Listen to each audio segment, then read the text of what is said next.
third row to your left, all the way here to your left. Hi, I have a question for Caitlin. You and Angel Reese are going to be teammates after going head-to-head during college for some years. What is that like? What is it going to be like sharing the court with her and being her teammate? Yeah, it's going to be fun, I think. Obviously, as two rookies, like getting to share this experience for the first time, like it's super rare to be here as a rookie.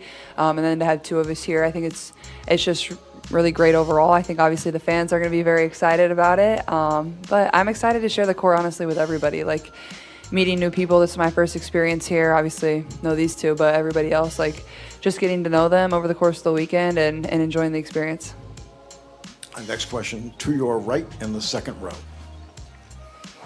Tyler DeLuca, No Cap Space Women's Basketball. If you guys could answer just left to right on this one. We just heard from Cheryl Miller, and she just said, and I quote, "This team wants to beat the brakes off the Olympic team."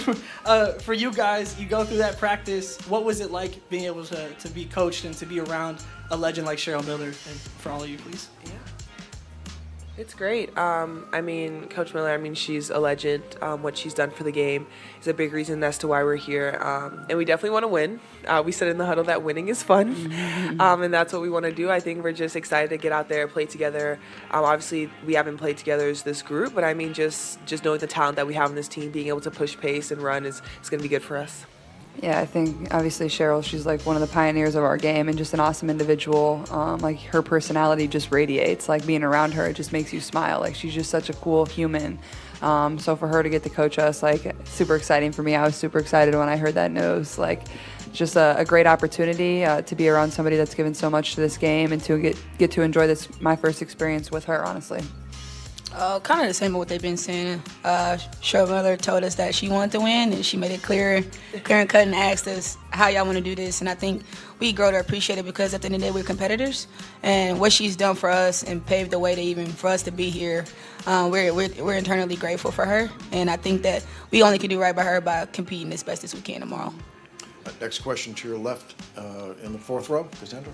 Cassandra Negley with Yahoo Sports. For Caitlin and Aaliyah, when the Mercury practice facility opened, Diana talked about how it was for the future and continuing to level up. Caitlin, you're in your first All-Star. Aaliyah, your second. What is it like to be here in Phoenix, knowing that you are that next generation to keep leveling up? Yeah, it's super cool, and obviously their practice facility is amazing, and obviously the court being named after DT, like that's something she really deserves, and I think it's super cool, and I think their owner, Matt HBO, has done a great job of not only putting on this whole weekend, but being very invested into their team and giving them all the resources in the world to be great. I think it's something that is needed, and they definitely deserve it, but yeah, it's cool for us to share this experience together as two young players in this game, and there's so many young stars. I think it's going to continue to grow forward, and yeah, that's kind of what he came and talked to us. Their owner came and talked to us after practice today, and that's what he kind of said. Like, we want this to be the start of continuing to just move the game forward and being celebrated and give you guys everything that you deserve. So I think it was a super cool opportunity. Next question on the right side of the room, all the way in the back. Hey guys, Justin Lacertosa, Burn City Sports. Obviously, a lot of the talk this season has been about the growth in women's basketball, all the eyes that come with it, but obviously you guys in the entire league have to put in the work to see those results, and especially this season, condensed schedule with the Olympic break. How do you guys sort of just take a step back and embrace this new community and this new era of women's basketball that you guys are building ahead of that break? Yeah, it's great to be a part of. You see the energy, you see the eyes, you see everything that is women's basketball and that's women's sports, and it's really, really exciting. And I think for us, it's just being in that moment, like understanding where we're at, understanding the eyes that are on us, understanding that we come in every single day and we work hard and we give it our all because we love the game and it'll love you back.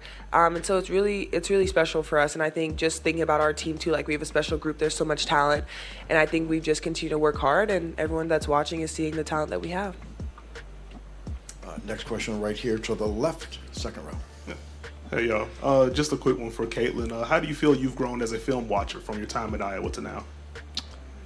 I've honestly, I've always been somebody that's watched film, so I don't think it's really changed. Film doesn't lie. You think one thing happens in the game, it's not going to lie to you. You go back and watch it, so whether it's good, bad, ugly, I think it's a great way to learn.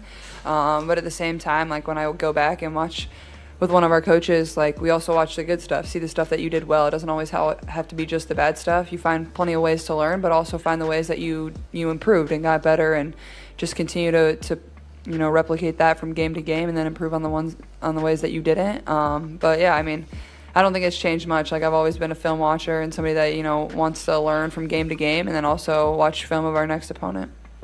We have time for about 2 more questions. To your left, toward the back of the room. Hey, Caitlin, Josh Weinfuss, ESPN. You talked earlier about how you've been playing for about a year straight. So can you put into perspective, how tired are you? And on top of that, She doesn't get tired. You see the way I run? I just She does not sprint get all the tired. time. all the time. Sprint. I sprint everywhere. I sprint in my apartment. I just sprint. I love sprinting. And then not making the national team, obviously you wanted to, but is it a blessing in disguise at all to give you some time off? Yeah, I mean, obviously my dream, my goal was to be there and to be there at some point. But I think getting this break is going to be very beneficial for myself and something that I deserve. And at times, like, I'm just somebody that wants to continue to work and continue to play. And there has to be a point where, that has to stop and you have to, take care of yourself and do things for yourself. And maybe some of those decisions at times can be hard, and you want to give the world and everybody watching what they want to and help this game get better and better. But I think relaxing and reflecting on everything that's happened to me over the course of the last year is going to be super important, because my life has moved so fast. My life has changed so much. I don't want to let any of those moments pass me by. So I think just, taking care of myself and knowing that it's okay to put yourself first sometimes is super important. But I mean, like, sure, I'm tired, but at the same time, like, there's so many people that would kill to be in my shoes, and so many people that are going through, so much worse in their lives. Like, I'm a professional basketball player. My life is pretty good, so I have no complaints. And if I'm going to be tired, I'll be tired. Like, I'll take that every single day of the week. So this break will definitely be nice, though. Our last question will come from Zoom. We're going to go to Scripps News. Roy, go ahead. Scripps News. Okay, question for Caitlin. I was wondering if you had any, the community service obligations or activities here coming up this weekend. I know there's a lot of work off the court happening. Just if there's events that you're looking forward to, sort of being a part of the community and connecting with others and sort of expanding the reach of the W in the game, like what's on the schedule for you? This weekend? Yes. I mean, I have quite a few obligations that I have to go to. I mean, a lot, honestly, with brand partners. So my schedule is pretty packed on top of everything else that I have to do. And I mean, honestly, the thing I'm most excited for is obviously to get a break and to enjoy that. And then obviously enjoy all the festivities that the WNBA has to offer this weekend, and continue to grow the game in that way. I think, honestly, once I get back to Indianapolis and once the season ends, like, getting into the community there, like, that's my new home, and enjoying that and connecting with them, because I just moved to the city and, like, I didn't really get to meet them or know them or really get involved in the community that much. Like, I just started playing basketball there. That's all I do. So I guess that's all I got for you at this point. I mean, I'm pretty busy.